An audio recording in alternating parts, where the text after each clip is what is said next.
My name is Ed Bartholomew. I'm the Senior Curator of the Image and Sound Collections here at the National Railway Museum.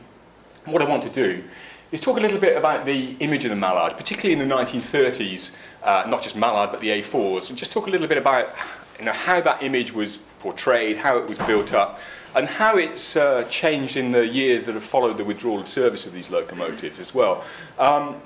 I'm not going to be too heavy or academic for you. Kind of pitch it at an audience that knows maybe a little bit about the A4's, or else perhaps you wouldn't be here today. But I'm not going to bombard you with facts and figures and technical details, I hope. So let's just begin. I think we begin in the 1930s. Streamlining was already all the rage in the 1930s. And Sir Nigel Gresley, who was the designer of the A4 locomotives, knew a Tory Bugatti, for example, and he travelled on the streamlined rail cars in France, and he let that influence his design. Also, I don't know, obviously this is not a colour photograph. If those of you know the colour of Bugatti cars might think about the colour of Mallard, Dominion of Canada, and the way that reappeared later. But as I said, streamlining was all the rage. This is a poster from 1931. Advertising the Schneider Trophy. It says it's a poster, it's actually a brochure, and the aircraft on the front is a Supermarine aircraft designed by Mitchell, which broke the world record, reached 380 miles per hour, and you can see the idea of the aircraft cutting through the air and the way it's actually forming that triangle there. And also in 1935, for example, Malcolm Campbell was the first man to drive a car at over 300 miles an hour. So speed was a big theme, if you like, in the 1930s, speed and streamlining. So it's not surprising, perhaps, that they introduced it in locomotives. Maybe a bit more surprising. This is a Royal Mail car from the 1930s. They even had a streamlined mail service. And this was because it was linked to the airmail services. In the United States, by the start of the Second World War, there were already something like 100 or so different streamlined services. We may have heard of the Hiawatha and the Burlington Zephyr, and then there's other names like the Cracker and the Egyptian Zipper, for example. This is a Hudson J3 class locomotive, which was photographed early in the Second World War, and you can again see the influence of the streamlined design there. The photograph was taken by a Royal Naval surgeon who was a keen railway enthusiast, Dr. Pat Ransom-Wallace, whose collection we have here in the museum. I ought to say, actually, most of the images that you'll see today are from the National Railway Museum collections, or else they've come from our sister museums. We're part of the Science Museum group, so some of them have come, for example, from the Daily Herald archive at the National Media Museum in Bradford, and others have come from the Science Museum. In the UK, maybe some debate about whether it really was. In some ways, this could be considered the first streamlined locomotive on the London North Eastern Railway. It's the Hush Hush design number 10,000. And part of the reason that it was given this appearance is because it had a large marine boiler in it, converted for locomotive use. But you can see there in this photograph, which is a beautifully posed photograph on the turntable at King's Cross Station, and see the photographer here. I think he's actually filming it as well, but it's typical of the size of the plate glass cameras that many of them would have used at the time. You get an idea of the sort of sleek modernist lines of this locomotive, and eventually this actually did end up in a form very similar to the A4's. Now, one thing that railway companies did virtually since, well, certainly from the latter half of the 19th century, was they would photograph new designs, and they would go to quite a bit of trouble to do that, to the extent that particularly for the first 50 or 60 years or so, well into the 1930s, they would deliberately paint a locomotive in grey to show it off better in black and white photography. With Silver Fox here, photographed as new at Doncaster Works, they didn't have to paint it grey, but you can see they've carefully lined it out, they've rolled it out for the photograph. Quite often they would blank out the background as well. Not only that, the official photographers employed by the railway companies, and there were quite a few, based at both the works and at their publicity offices, they photographed the rolling stock being made, they photographed it on its completion, and this one is a technical photograph which shows the skirting which helped the streamlining of the Silver Jubilee train. And you can see here the India rubber connections between the carriages, which is all part of this sort of go faster element that the Silver Jubilee train had to it. The other thing is is the London and North Eastern Railway had a particularly slick publicity machine, which by the mid-1930s was run by a man called Cecil Dandridge. He admired Frank Pick at the London Underground, learnt a lot from him, and was very good in terms of planting stories in the press and employing the top designers and top poster artists. So, for example, London and North Eastern Railway retained 5 poster artists, one of them Frank Newbold, who produced this poster here, and told them they couldn't work for any other mainline railway company, although they could work for other clients as well. And so they restricted their work entirely, as far as railways was concerned, to the London North Eastern Railway. Again, I'm going to keep saying this, these posters really do pick up on the revolutionary design, on the slick design of the locomotives and the streamlined carriages. You can see here the sort of element of speed represented in the streaks going behind the locomotive. And they had a very good publicity machine that really exploited its links with the press. This is another design by Frank Newbold, not in the best condition, as you can see. I think this one was probably done for what they called a posterette, the kind of thing they'd stick in inquiry offices' windows, which is why it's long and thin, and obviously that shows off the train itself to really good effect. Now, in September 1935, the Silver Jubilee service was launched, first of all with a trip from King's Cross on the 27th of September, which is a date that keeps recurring in not just London and North Eastern Railway history, but in the history of this museum, because it was the anniversary of the first train which ran on the Stockton and Darlington line. And the LNER actually promoted this as being their 110th anniversary. So they really wanted to exploit the fact that they had a lineage that went back over 100 years. So they ran the Silver Jubilee service on the 27th of September, and then on the 30th of September, they launched this high-speed business train from Newcastle with, you can see the designer of the A4's here, Sir Nigel Gresley on the footplate, and there's the Lord Mayor of Newcastle ready to flag it away. And I love this young lad here selling newspapers who's just managed to muscle his way into the photograph as well. Now they did a lot to build up the crowds. In terms of publicity, there was something like 2,000 odd people thronging the station here. It's quite interesting to see this is actually a Northern Echo photograph, not a London and North Eastern Railway photograph.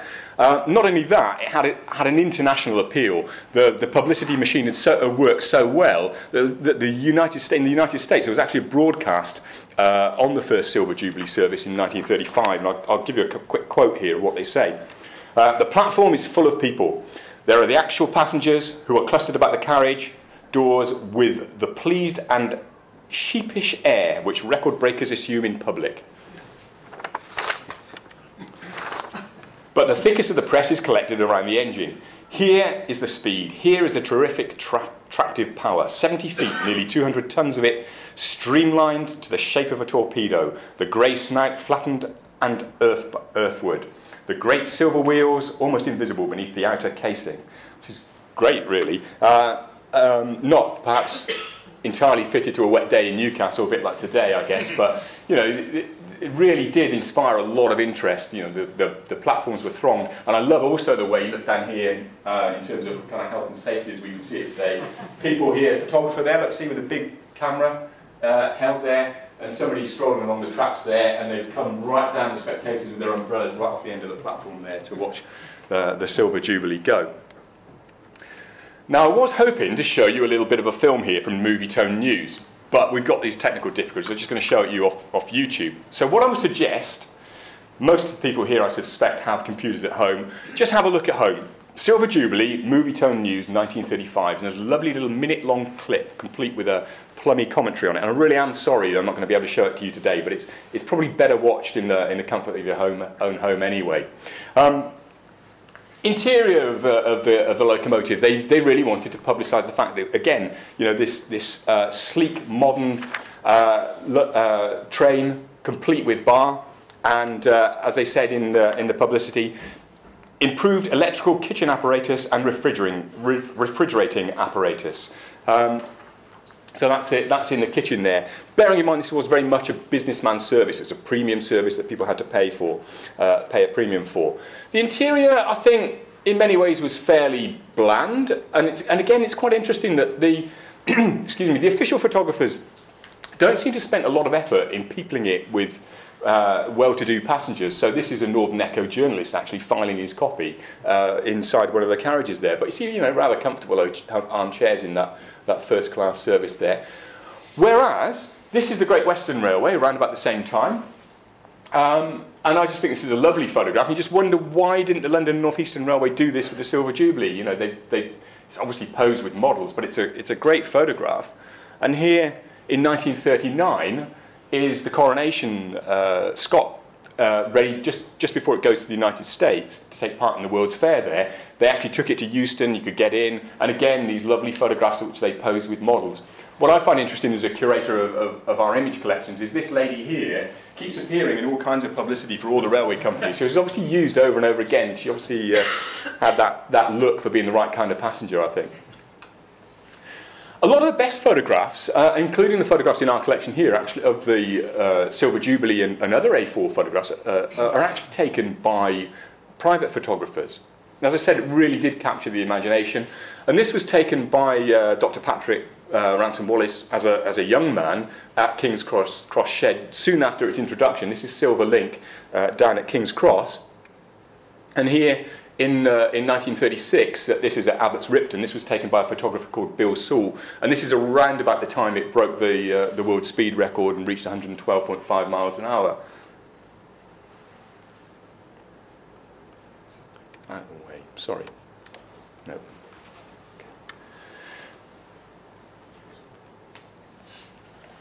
And you wonder why in the 1930s all boys wanted to be engine drivers. It's because they were being bombarded with publicity material like this. This, you can imagine if you receive this as your Christmas present, it would be a great jigsaw to receive. And it's a Silver Jubilee leaving King's Cross, very similar to the image we saw in the photograph earlier.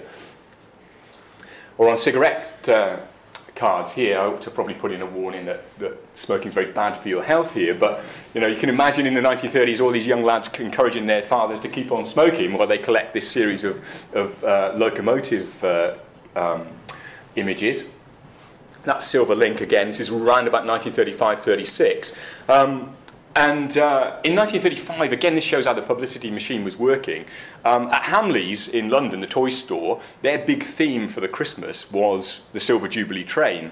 And the following year at Gamage's in Regent Street, again, it was the A4 locomotives. And they not only had Father Christmas on a mock-up of the A4 at Gamage's, they actually used the posters, like the Newbold poster that we saw earlier, and the attendants in the shop dressed up in LNER style uniform. So it's a sort of classic example of where the publicity machine has used the image of the A4s as part of the brand placement.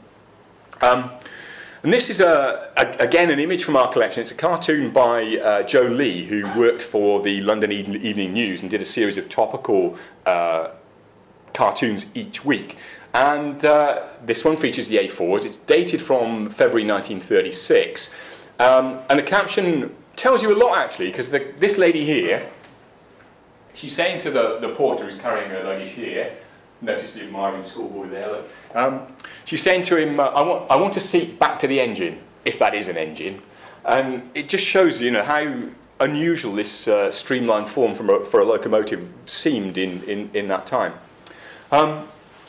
This photograph was taken a little later in September 1936. It's a bit of a rarity. It's photographed by, again, an enthusiast. And it shows the Silver Jubilee train on a trial north of Newcastle. And this is when they were trialling the service for runs to Scotland. If you look at the left of the photograph there, you'll see quite an agitated and excited dog look, just about probably being worried by the let-off of steam and smoke there. So this was a trial for that service. And with the great success of the A4s, obviously more were being produced. And so here is a locomotive you can see today. This is, again, a newly completed locomotive. They changed the livery to this garter blue livery, very similar to the colour that Bugatti had used on his cars. You can see how it's been buffed up to the nth degree, ready for this photograph. And also, typically, this is done on an 8.5 by 6.5 inch glass plate negative. And on the negative, when you look at it, what they've done is they've blanked out all the background here, so you get the locomotive in all its glory. Shows off every bit of it to perfection. In 1938, the Dominion of Canada, or Canadian Pacific Railway actually donated a bell as used in Canadian railways, and so there was much photography of that bell in Doncaster Works. But I rather like the way that if you went to the press, this is from the Daily Herald archive, they actually use a railway worker there to buff up the bell to give it that added human interest rather than the purely technical result that you get from the official photographs. And again, they recorded the construction. Unfortunately, there aren't any of the workers in this shot, but this is the coronation stock being produced at Doncaster Works. And again, typical, showing the fine detail of what it actually took. They photographed each stage of the construction there, including the interiors. And one of the things is you notice with the interiors of the coronation stock is you've got this beautiful Art Deco finish. You can sort of imagine being in a cinema or a dance palace with that kind of finish in it. And they made a great deal of the observation coach, which went on the end of the train. So this is on the end of the coronation service. You had these swivelling armchairs, so you could talk to your colleagues or fellow passengers, or else you could swivel them round and admire the view. And at the back, there's what they called a beaver tail sort of observation area. And in the publicity, they made a great thing about the fact that this was built in Perspex, which was considered a modern plastic at that time. Although apparently they had a lot of trouble keeping it clean, so it wasn't as effective as actually having glass there. And if you'd like to come up at the end, actually, I've got a design book which shows you what the interior of that compartment was coloured like, and I can show you that at the end. But this is the completed train. This was photographed. Again, what they would typically do they would take the engine out onto the line and pose it for photographs. So this was at Retford on the East Coast Main Line where that was done. And then that featured in publicity later with the locomotive in it.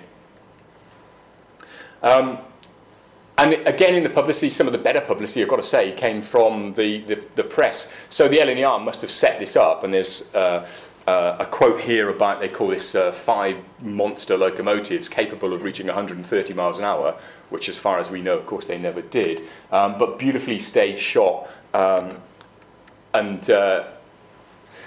Some of the better images, again, from the launch, I have to say, this is the Coronation Service trial train, were taken by private photographers rather than the officials. Again, you can see the huge number of people who gathered for this trial service.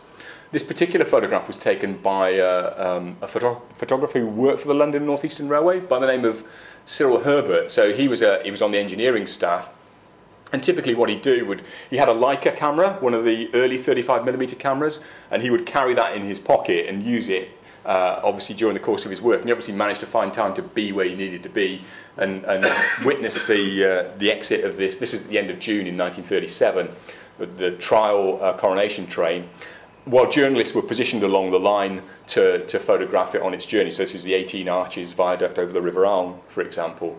And Herbert was back again a couple of days later for the launch of the initial coronation service, which ran from London to Edinburgh. If you look at the back there, in the window at King's Cross Station there, you can see the saltire flag of Scotland is up there. So the locomotive that was chosen was Commonwealth of Australia.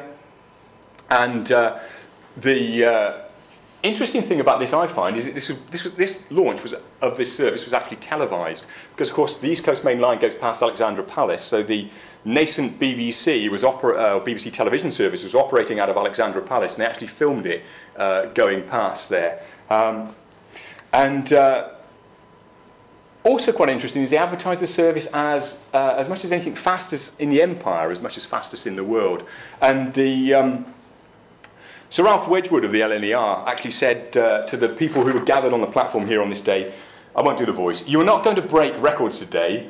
Our drivers are confident they could do 120 miles per hour with these engines, but we do not want to encourage them to try. We want to show you that you can travel at a cruising speed of 90 miles per hour in perfect comfort and that it will feel like 40.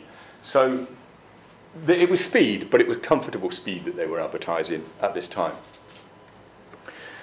And this service, again, it captured a lot of interest from the press, from the publicity machines, and also from the private photographers. So this photograph was taken in January 1939. 38, sorry, by a photographer called Ernest Weatherset, who obviously braved the winter conditions to get out there and photograph the coronation service heading north from London in the snow. The publicity, again, this is Frank Newbold. Publicity, some lovely imagery incorporated in that, and you'll see actually that they often use Dominion of Canada as the lead engine in their publicity. I also find it's quite interesting, they call it the first streamlined train in King's Cross for Scotland, and it's kind of almost deliberately confusing, this idea of the train and the locomotive, which a lot of people have a lot of trouble with today. And this, again, the same kind of imagery, again, it's Frank Newbold, used in this menu card from the LNER service, which repeats the colour of the livery, and it's got those sort of Art Deco go faster stripes at either top and bottom of the menu.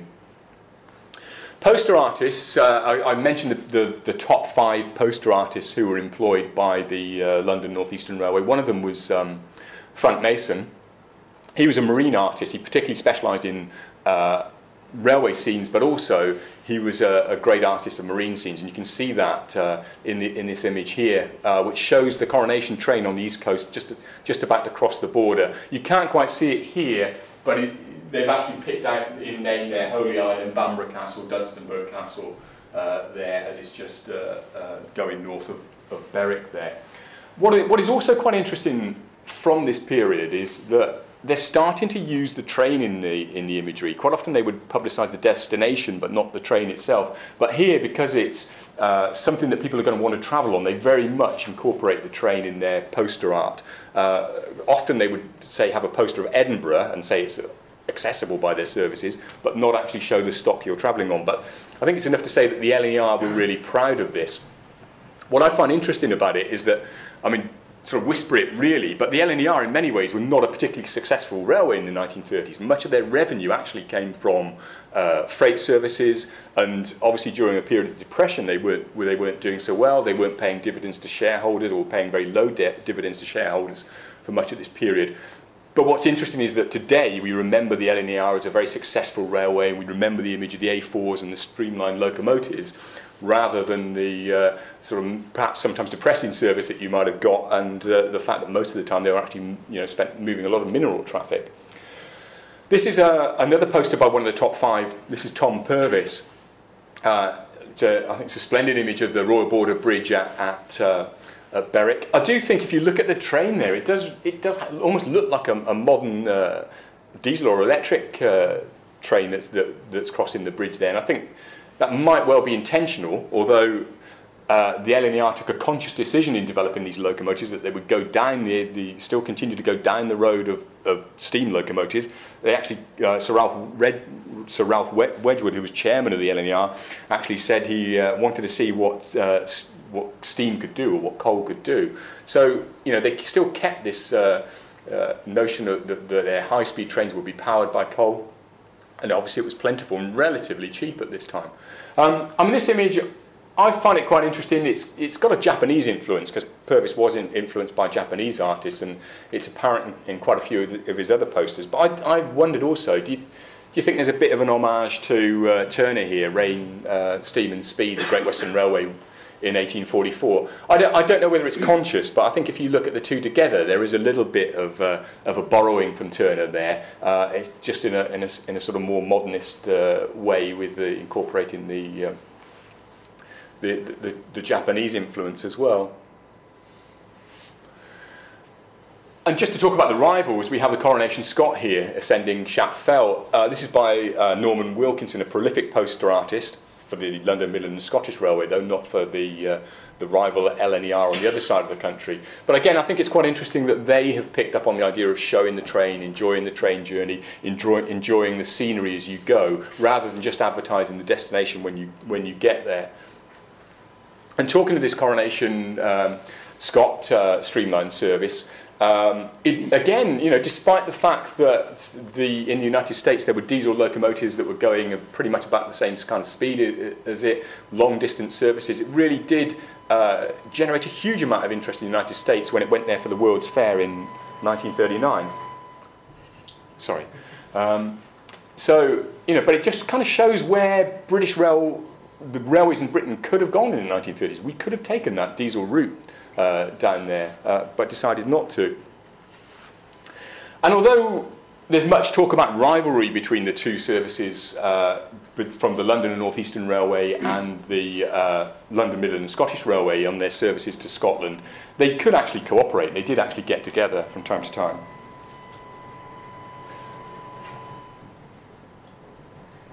Right, okay. I'm not sure, it might be the locomotives that are interfering with that, going past.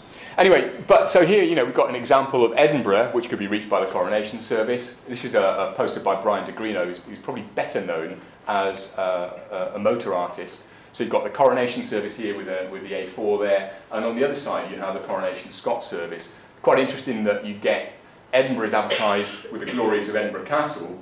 Glasgow is much more seen as a modern industrial city. It's got the British Empire exhibition and the Tate Tower in that image. Leaping back a little bit in time, in 1937, you had the launch of the West Riding service between West Riding of Yorkshire and London. Again, a fast business express. The artist here was Shep, who was Mr. Shepherd, who was the director of the Baynard Press. And again, you know, you can see very much drawn on the fact that it's the first streamlined train between Bradford, Leeds, and London, London King's Cross Station there. The locomotives also had locally associated names. This one will come up a little bit later. This is Golden Shuttle at Wakefield Station, just before the Second World War, in a relatively rare colour image from this time.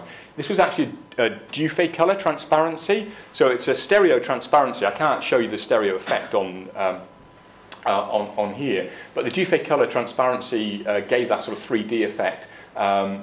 And it really showed off this, first of all, you can see the livery as it appeared, maybe a little bit shabby there, but it was relatively early in the West Riding service.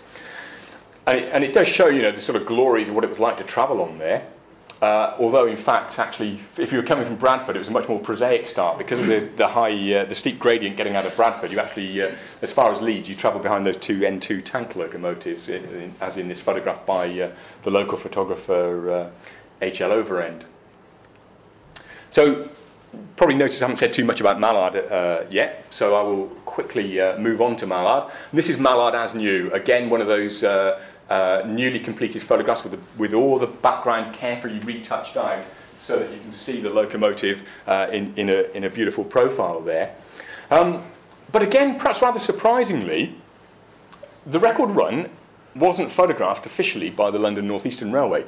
This might be partially because it was done under the guise of a brake test, but also I think it just kind of shows that they probably, I don't know if they actually made too much of the fact they were going to break the world record. It's slightly strange, really. So this is Mallard on the day of the record, on the 3rd of July 1938 at Wood Green Waterworks sidings, just prepared to go. But these photographs were actually taken by somebody who worked for Westinghouse, the brake company, a man called Max Hover. And these were very kindly donated to the museum a few years ago by his son. So, and there it is at, this is at Barkston Junction, north of Grantham. And you can see Mallard there has got the dynamometer car, which is in the collection here, which was used to actually record the record on it. Not actually moving, because of course, Hover was actually in the train at the time the record was made. So here's a photograph he took leaning out of the carriage. This is joining a fast line at Everton Signal Box. And here, at the end of the run, is the crew. So you have here, this is Joe Dunnington, the driver, Tommy Bray, the fireman. This man is Sid Jenkins, who was the inspector. And actually, by virtue of the great gathering event we've been having this year, we've just found out this man was called Henry Croucher, because his family have been in touch. He was the guard on the service, and they've given us a lot more information about it. So it's always good that 75 years on, you can still build our knowledge of the collections through events like this and through the feedback we get from the public.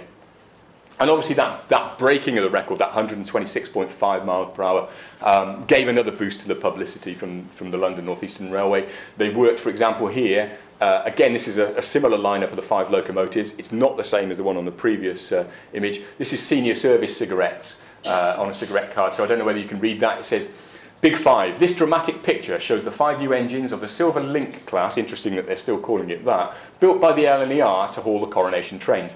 These giant locomotives are named after the dominions of the empire. There were 5 named after dominions there, and are distinctively coloured in dark red and blue. I suppose really it should be dark blue and red.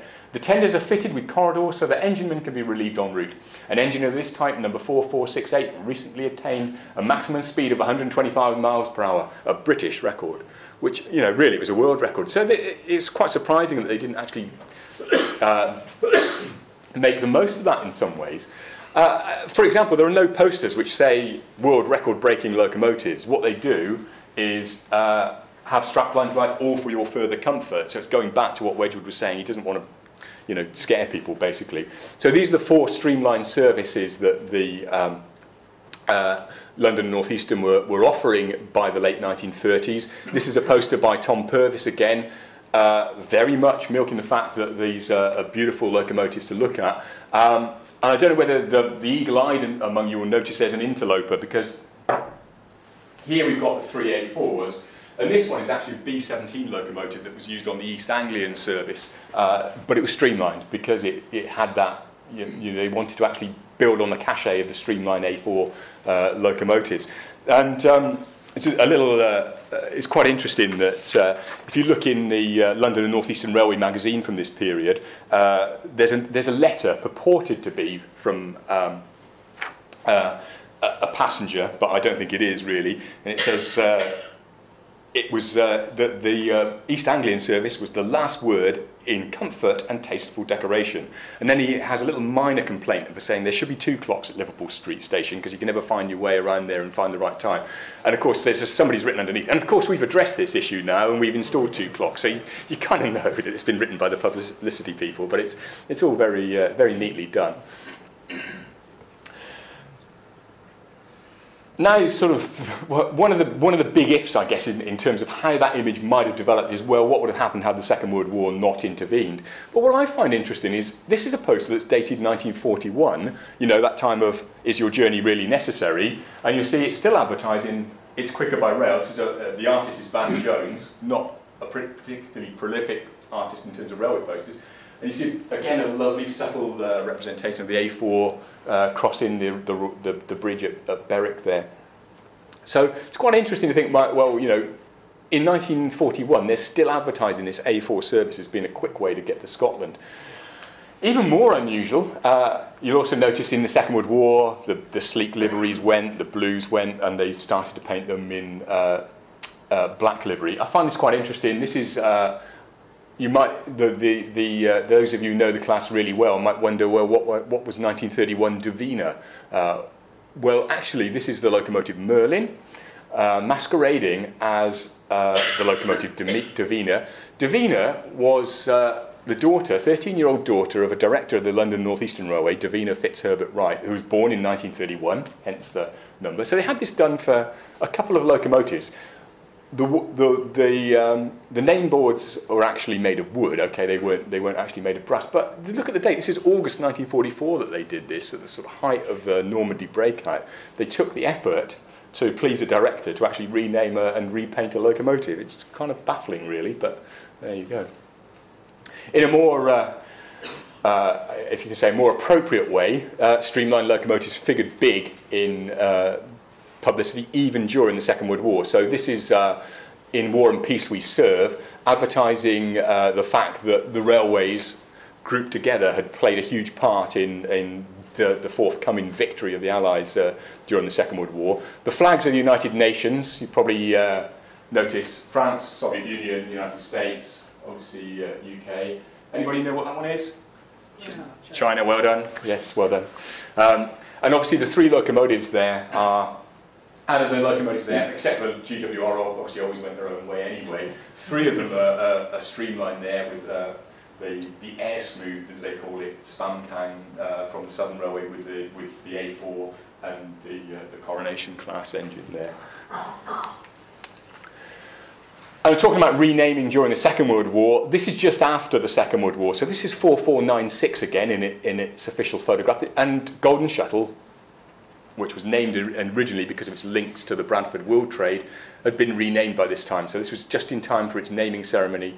It had been called Dwight D. Eisenhower. So this is the locomotive that you can see out there today. Eisenhower they hoped Eisenhower would have been there for the ceremony, but unfortunately he wasn't.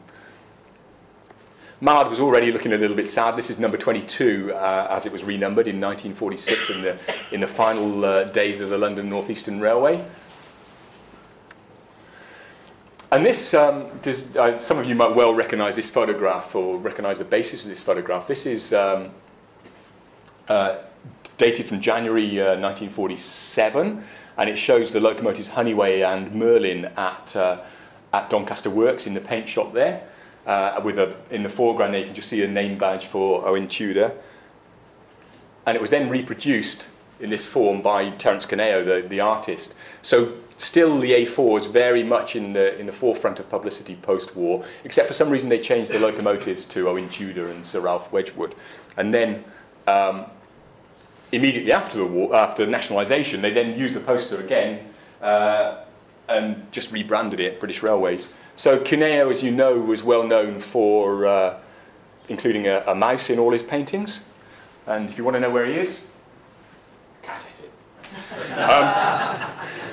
it. Just out of interest, just this year we've actually had a kind of pastiche of this painting reproduced, showing 3 locomotives, and the artist of the A4 class, and the artist has actually done that. The cat is chasing one of Cuneo's mice in that painting. But I haven't even got a slide of that one, it's so new. But as I said, it continued to be used in publicity. So here, for example, Cuneo, again, Terence Cuneo is depicted an A4 steaming past on an express train passing Greenwood signal box at New Barnet. I think one of the things this does is emphasise the fact that you need good track and good signalling to be able to operate high-speed services. And as the A4s extended their reach to Aberdeen, you get this wonderful painting that he did, Cuneo again, of Golden Plover crossing the Forth Bridge up in Scotland there. And in perhaps a slight confusing of the message, the Flying Scotsman service there, shown in a painting used as a poster by Frank Mason at Edinburgh Waverley Station in the probably early days of British Rail, circa 1950 there. You don't get quite such a good view of Princes Street and the Scott Memorial from the railway there, but it's not that far off. And I love this one here, which is this is a luggage label, again, that's just because of its York connotations, obviously, it's a luggage label where they've just drawn on that imagery. Again, it's Frank Newbold, based on a pre-war design there, but they used it for quite a few years after the war as well. Talking about private photographers, they were lucky enough in the 1940s, in 1948, when British Railways came into existence, to see those locomotives travelling further afield. So this is Mallard at Paddington in 1948 during the locomotive exchanges, trials to see how the A4s performed elsewhere. And here it is again at Waterloo Station, again on trial. Needless to say, they didn't use them on southern-based services. In the 1950s, this is Union of South Africa actually, arriving at Edinburgh Waverley Station. It's a still taken by the British Transport Films Unit, documentary film unit, which made fantastic films of basically all kinds of transport operations in the UK, particularly railway. It's a splendid collection, and one I would urge you to see, because I'm not going to be able to show you the clip from it now, is Elizabethan Express. Have a Google for Elizabethan Express. You can also buy it on DVD. Film made in 1954. Go back one. It's a film made in 1954, directed by a man called Thompson and produced by Edgar Anstey of the British Transport Films. The cinematographer was Billy Williams, who later went on to be an Oscar-winning film man. It's just a beautiful description. It's a little bit dated now, but a beautiful description with a little bit of added drama of the journey on the Elizabethan service, which is a prestige express service between London and Edinburgh in 1954. This is, again, I thought I'd like to show this one because it's York. This is Holgate Bridge at York. You can just about see York Station in the background here. This is a photograph by Bishop Treacy, well known for his wonderful images of northern railways particularly. This is Dominion of Canada back in York. And here it is at Beeston Junction in Leeds in a slightly different angle, which I do like as well. That sort of moving away from the camera shot is particularly good. And here, I like this image. This was donated by a member of the photographer's family. Photographer was called Wostenholm, and it shows an inspector and driver on Dominion of Canada, actually, of all things, but this was long before it actually came over for the A4 event, passing Durham Cathedral. It's just a little snapshot, as you can probably tell by the sort of folds in here, so it's a little print about so big, but I just think it's a lovely, captures the essence of travelling on the East Coast Main Line there. And the inspector's making notes on the performance, actually. And again, slightly unusual angle. You don't actually get many official photographs looking down, but this is Silver Fox again. But this is taken in the early 60s, so the days are numbered by this time. Talking about the images of the A4's here, in October 1964, Union of South Africa became the last A4 to operate a scheduled steam train out of King's Cross, which this is an official image, and you can see the number of people there gathered to watch it leave. And in 1963, this is Mallard getting ready for being conserved in a very heavy-duty kind of way, getting ready for conservation preservation at the Museum of British Transport in Clapham, our predecessor museum. And here, in the same year, is Dwight D. Eisenhower, all buffed up, repainted, and ready for preservation in Green Bay in the United States. So also in a rare colour photograph from this time, in an official photograph. A rather sad photograph of it in April 1964, leaving Doncaster for what was almost certainly believed to be the last time, leaving the UK for good here, and it's on its way to the Railroad Museum in Green Bay, Wisconsin. And when people took this photograph, there's no way they ever expected to see it back. And 3 years later, this is Dominion of Canada on its way on the MV Beaver Oak over to Canada in April 1967 on a day pretty much the same as today. So all kind of rather sad in some ways in terms of leaving the UK, but we've got to remember that they probably wouldn't have been preserved had they not left the country, so we've never been able to run the events we're doing at the moment. I'm going to leap forward a little bit in years now, so the A4's have left service, but that imagery has always been really important to rail enthusiasts, to people with an interest in speed, and also to the National Railway Museum. So this poster announces the opening of the National Railway Museum in 1975. 27th of September, again that anniversary of the Stockton and Darlington Railway, and what better locomotive are you going to use to advertise and promote that than Mallard there coming out of the NRM-shaped tunnels. And moving on a little bit, this is in 1988, an event to commemorate the anniversary of the speed run, where Bittern is in the middle there masquerading as Silver Link, alongside 4498 and Mallard here at the National Railway Museum. Of course, in the 1980s, when things weren't quite as strict as they were now, Mallard ran. So this is it in 1987 on a service to Harrogate, photographed by our own photographers. But again, even in the 1980s, it still had that power to impress, and the image of Mallard was still considered important.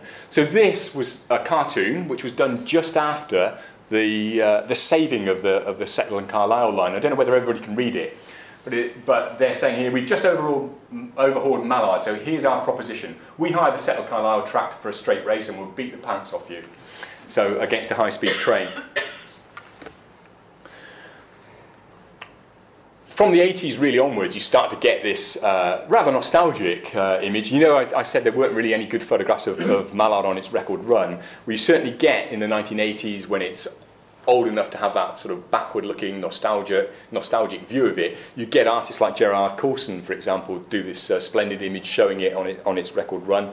Or Mike Jeffries here, this is one from the more recent times, showing Mallard as it might have appeared at King's Cross in its heyday with what looks like the coronation service there. All quite kind of retro-looking, but very much appealing to a particular audience, particularly the railway enthusiasts. But in a more modern kind of way, it's interesting, again, as I said, about the persistence of that idea of speed. You've got Great North Eastern Railway. What did they name their stock on their high-speed services? They named it the Mallard Stop. You can't quite see Mallard here, but you can just about see our new Mallard trains. It's actually got a 225 electric winding down those legs there. But I like this one too, as we draw to a conclusion. Some of you might have seen this CD released in the 1990s by the pop music combination Blur, where they rather ironically took a stock image of Mallard for their CD, Modern Life is Rubbish. And I find it quite interesting, because at one time, of course, Mallard was the symbol of modernity, but they wanted to show, things were better in the 1930s, and modern life, i.e. in the 1990s, is pretty rubbish.